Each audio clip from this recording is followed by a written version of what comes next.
Good morning mga katropa. Kain po tayo. First bit po kami. Pang-umaga na po kami ngayon.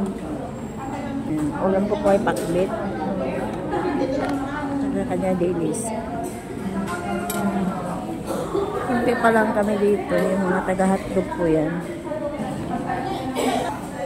Kain po tayo. Diba? Hindi galit na naman sa kanin. Akala ko wala kang baong kanin. Mayroon konti lang kasi nga konti lang sinain ng asawa ko eh.